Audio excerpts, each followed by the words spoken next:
Good afternoon, good evening. Does everyone see my screen okay with the presentation? Great. Good afternoon. Like I said, once again, my name is David Lopez with the San Joaquin Valley Air Pollution Control District. I'm here to present today on our informational meeting on our two programs, the Urban Greening and Vegetative Barriers Emission Reductions Program. But before we start the presentation, I'm going to let our interpreter provide direction in case there is any need for anyone to use it. Hola, muy buenas tardes a todos. Bienvenidos a la reunión informativa sobre el enverdecimiento urbano y barreras protectivas y lo que son los programas de reducción de emisiones. El día de hoy tenemos interpretación simultánea disponible para quien la necesite. Si hay alguien que necesite interpretación, siéntase libre de levantar la mano o dejarnos saber a través de la función de chat y estaremos aquí para asistir y podemos encender esa función en cuanto usted decida, en cuanto veamos la necesidad. Gracias. And just kind of the quick English version of this. In a second, we're going to start the interpretation services and you'll see a little globe icon at the bottom of your Zoom screen. You'll click that globe and enter, if you speak English, you'll enter the English channel and you will not click mute original audio or enter the Spanish channel if that's what you need. So go ahead, Dave. Sorry, Stephanie. Entonces, voy a dar las instrucciones sobre cómo unirse a la interpretación. En un momento en su pantalla va a haber un globito que parece un mundo. Usted va a seleccionar el icono que aparece un mundo y después va a ir y seleccionar español. Le invitamos a poner en silencio el audio original, ya que de esa manera no escuchará un eco en español. Y después de eso estará lista para participar. Si usted está usando un celular, sus opciones serán los tres puntitos a mano derecha inferior de su teléfono. Selecciona los tres puntitos seguido por lenguaje. Después de eso se me va a español y pone en silencio el audio original. Y de esta manera también usted tendrá acceso a interpretación. Gracias. Okay, I'm going to go ahead and hit the interpretation button. And get that started in case that is needed. But like I said, good evening, welcome again. My name is David Lopez, and here today we're going to talk about our urban greening and vegetative barriers, RFPs, and here to answer any questions that the public might have. Just kind of some background information about the program. This is a community identified program for both of them, and these programs were developed and guided by shared experience and knowledge from the local community members. And through the steering committee and the subcommittees, we have provided their interpretation into developing these RFPs. And the goal of this RFP today is to select a local eligible entity to implement urban greening and vegetative barrier programs. And of course, in working with the community to reduce exposure and to these emission benefits and provide, several key benefits. Oops, sorry, Dave, I'm going to interrupt you for a second. It Sure. looks like we're having some issues with the interpretation channel. Okay. Turn it off and try and start it one more time. And then just ensure that the Linguistica Reina is selected as the interpreter. Thank you. Yes, it looks like you may have to hit add interpreter. Oh, add interpreter? Okay. Okay. I'll put that as Linguistica, you said? Start typing out Reina. Okay. And then I will add English to Spanish, and that should be good. Were you able to do it now? We're all good, Dave. Go ahead. Okay, sorry about that, everyone. Okay, so moving on to the next, a little background. AB 617 requires that carbon air districts to develop and implement additional plans and measures to reduce air pollution exposure in disadvantaged communities. The urban greening and vegetative barrier emission reduction programs are part of the California Climate Investments, which is a statewide initiative that puts billions of cap and trade dollars to work reducing greenhouse gas emissions, strengthening the economy, improving public health, and of course, in the environment, in particularly disadvantaged communities. Some background on these two programs. Both urban greening and vegetative barriers will reduce the impacts of climate change, protects local air quality by reducing harmful pollutants. It reduces emissions from energy demand from cooling of houses, reduces topsoil runoff that protects local waterways and prevents water pollution, absorbs dust, wind, and sound while providing a natural view, and it will also reduce exposure to air pollutant due to interception of particles. In regards to funding for these programs, each program is allocated up to $1 million. And in regards to applicants, they must be in compliance with applicable state and federal conflict of interest laws.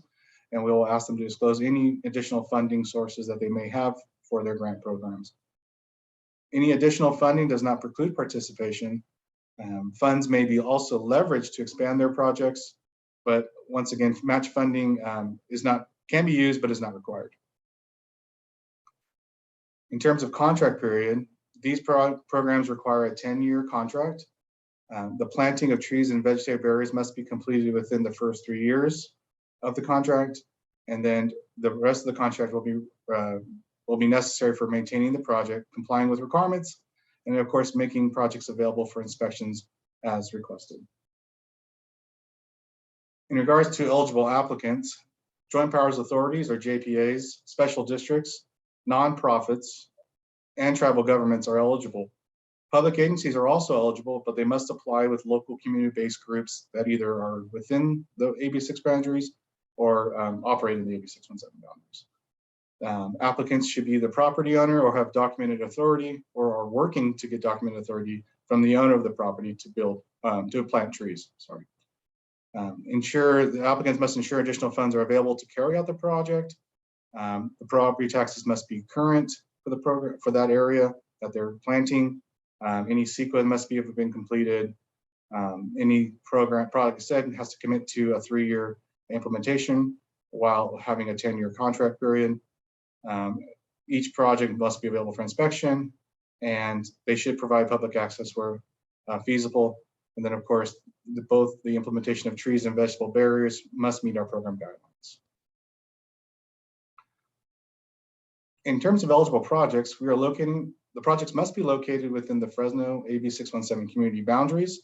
You can find a map of the boundaries in our RFP, as well as there's these species selection requirements, which is that they must be non-invasive, non-poisonous, must be conforming to roadway safety, maximize greenhouse reductions when possible, lower BVOC emitting, and minimize allergenic pollen.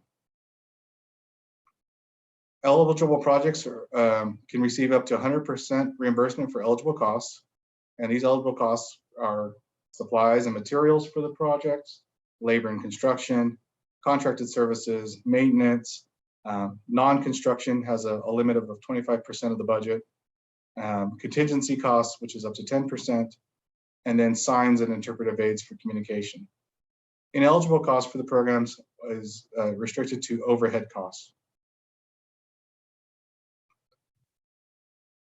And with that, I'm going to pass it over to our senior, Catherine Tao, who will go over the project evaluation process and some more in terms of submitting your application. Thank you, David. As David mentioned, I will be going over the project evaluation process and what we will be looking for in an application packet. The applications that are received by the district prior to the deadline will be evaluated and scored by the district in the South Central Fresno Community Steering Committee. We plan to conduct a meeting with the CSC to go over the proposals and rank them based on the scoring criteria, which I will briefly go over in the next slide. Once a selection has been made, all of the applicants will be notified and the district will issue a contract to the selected applicant.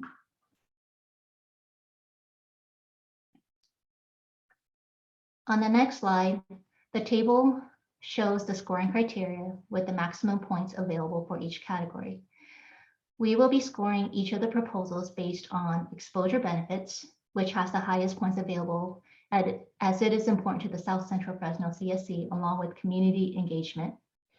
Other criteria include cost effectiveness, co-benefits, species selections, and project readiness. In the next 2 slides, I will go over the project implementation plan, which is required with the application. For both the urban greening and vegetative barriers program, applicants must include a supplemental document that describes how the project benefits those in most need within the AB 617 community, their proposed community engagement within the AB 617 community, which should include strategies such as workshops, events, and/or social marketing, key partners in their roles for the outreach, as well as their project website and materials. We will also be looking for applicants that can provide non-English language interactions and materials. Other items will include identifying the type of trees or vegetative barriers, as well as how the trees or vegetative barriers will be planted, historical relationships with partners, budget, and how the funds will be allocated to each of the partners. The next slide shows additional required information for each of the programs. For urban greening, applicants that plan to distribute trees to individuals must describe the general process for residents to obtain a tree, the application process and requirements for applicants to apply for and receive a tree, and the criteria for the type of individuals that can apply, which is subject to approval by the district and the CSC. Applicants that are applying for locations at public spaces such as parks, schools, and non-residential properties must identify the location for the district and the CSC for approval prior to project implementation. For vegetative barriers, applicants must describe the process of working with the community and other entities to identify areas for vegetative barriers. Similar to urban greening projects, applicants that are applying for locations must identify for the district and the CSC for approval prior to project implementation.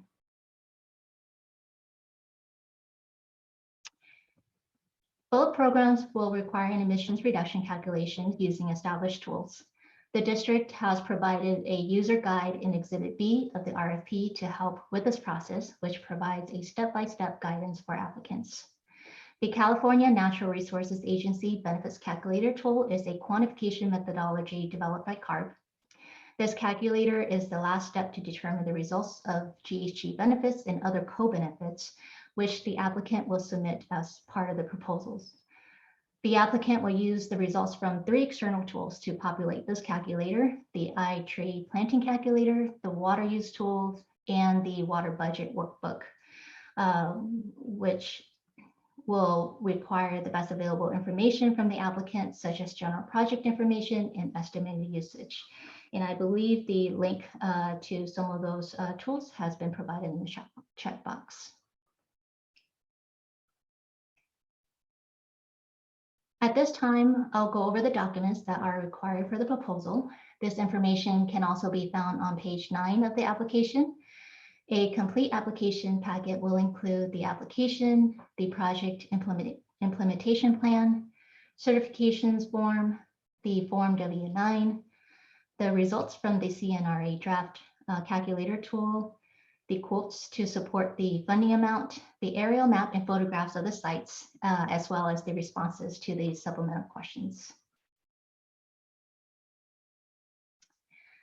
The table on the next slide shows a summary of Section 3 of the application, which, along with other supporting documentation, will be reviewed with the CSC and scored.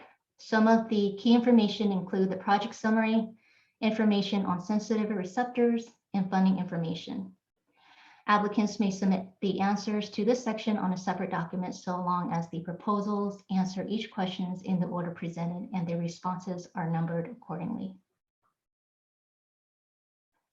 The next slide describes the process for both programs.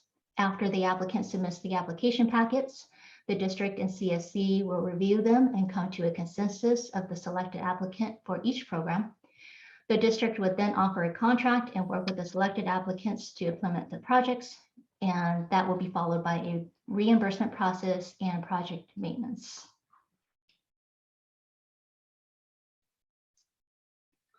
Here's a schedule of the RFP process.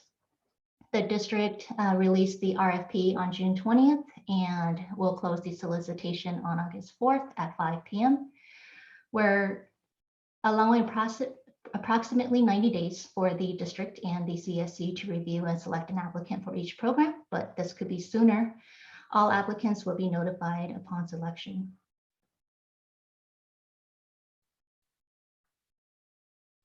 For the RFP submittal and contact information, we have David Lopez, our supervising air quality specialist, who is overseeing both of the programs.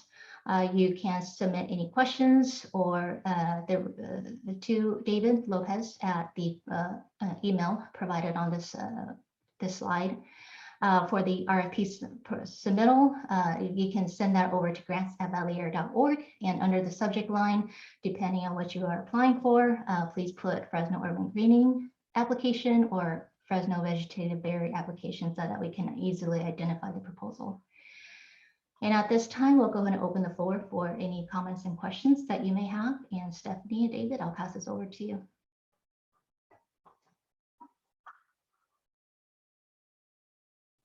Thank you, Catherine. Is there any questions so far?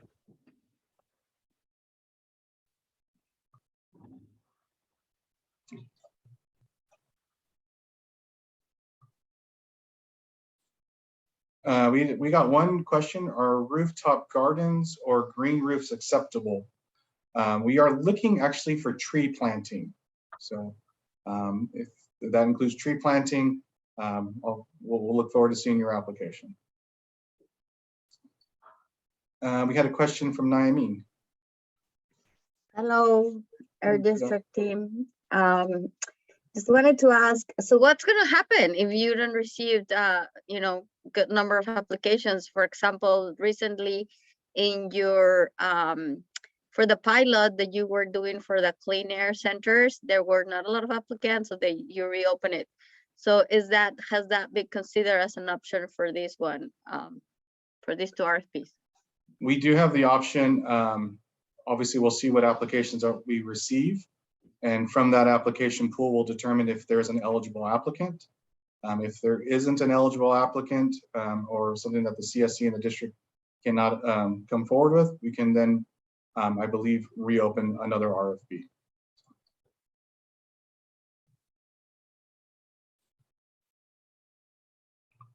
Okay. Is there any other questions?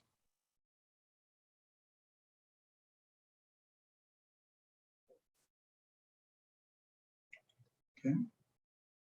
I'll give it a minute or two, see if there's any more questions. Feel free to chat. Was there any questions in regards to the boundaries of the AB 617 community?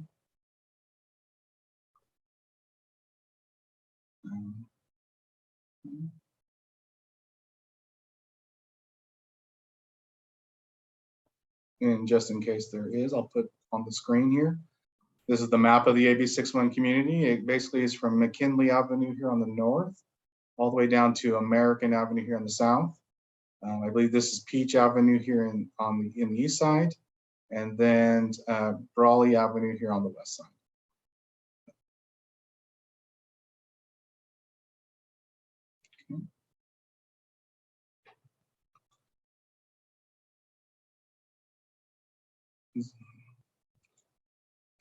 Stephanie has put in our chat a map boundary as well, link for all those who need an electronic version. Yeah, thanks, Dave. We got that question in our, we did this, our morning session as well, and that's a question that did come out. So I dropped an ArcGIS map, and then also in the chat, I dropped in a couple of resources to help out with kind of the calculations for iTree. So there's the resource page, and then there's also kind of a YouTube tutorial that you can watch.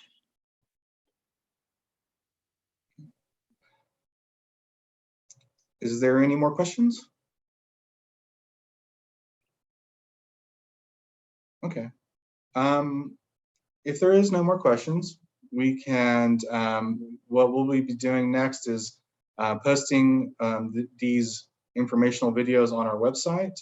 We'll also be posting a copy of the presentation.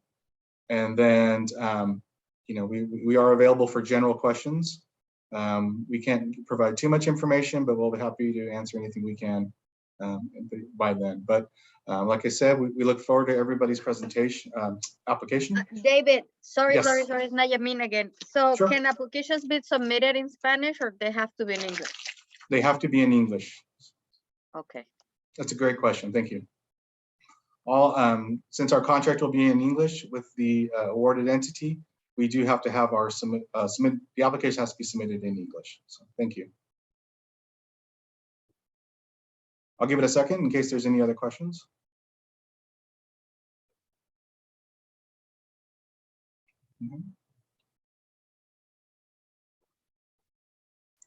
Okay, well, I think if there are no more questions, I'll give it one last shout out. Any more questions? Wrap up. Okay. Well, I want to thank everybody for attending this meeting and providing feedback. Like I said, we will be posting the recordings on our website underneath the RFP links this week. And we want to wish everyone a happy, I was going to say 4th of July, but that's already over. But I wanted to say thank you for everybody for attending. And we do appreciate everyone's time and efforts in getting these RFPs answered and responded to. And we're looking forward to seeing everybody's potential projects. So with that, thank you, everyone.